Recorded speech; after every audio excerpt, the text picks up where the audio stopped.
ఆయన అధికార party MP అయితే ఇటీవల ఆయనపై తీవ్రమైన ఆరోపణలు వచ్చాయి. దీంతో తెలుగు రాష్ట్రాల్లో రాజకీయ దుమారం రేగింది. పార్టీ కూడా ఆయనను దూరంగా ఉండమని చెప్పింది. దీంతో తన లోక్సభ నియోజకవర్గానికి కూడా వెళ్లకుండా ఆయన దూరంగా ఉండిపోయారట. అయితే అక్కడి పార్టీ క్యాడర్ మాత్రం ఆయన పేరుతో కార్యక్రమాలు చేస్తూ హల్చల్ చేయడం రాజకీయ రచ్చకు దారితీస్తోందట. ఇంతకీ ఎవరా లీడర్, ఏదా నియోజకవర్గం?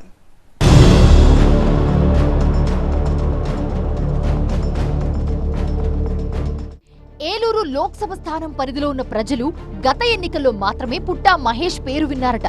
ఆ పేరు వాళ్లకు కొత్తగా అనిపించినా టీడీపీ తరపున పోటీ చేసిన ఆయనకు ఎంపీగా భారీ విజయాన్ని కట్టబెట్టారు. ఇక గెలిచిన తర్వాత మహేష్ సైతం తనదైన శైలిలో కార్యక్రమాలు చేపట్టి ప్రజల్లోకి వెళ్లే ప్రయత్నం చేశారు. ఏలూరు పార్లమెంట్ పరిధిలోని నియోజకవర్గాల ప్రజలను నేరుగా కలిసి వాళ్ల సమస్యలను తెలుసుకోవడం, పరిష్కార మార్గాలు చూడడం, ఇలా తన పొలిటికల్ ఇమేజ్ ను పెంచుకుంటూ సాగారట.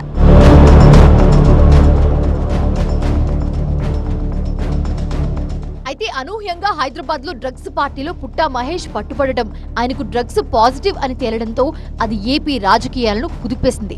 తీవ్ర స్థాయిలో రాజకీయ దుమారం రేగింది. ఇక ఏలూరులో కూడా రాజకీయ రచ్చ నెక్స్ట్ లెవెల్ కి వెళ్లిపోయింది.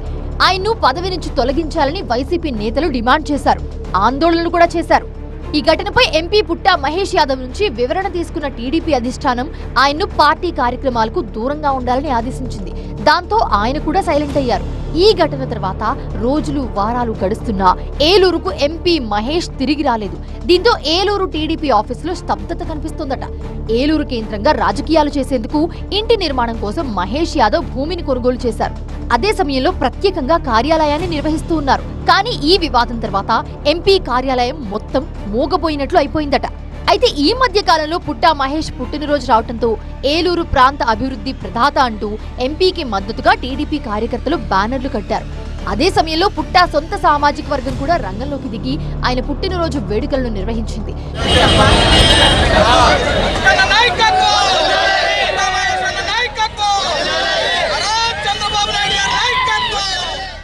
టీడీపీ ఆయన్ను పార్టీ కార్యక్రమాలకు దూరంగా ఉండమని చెప్తుంటే అదే పార్టీకి చెందిన క్యాడర్ ఆయన బర్త్డే సంబరాలు చేసి ఆయనకు అండగా ఉన్నామని సంకేతాలు పంపించారట.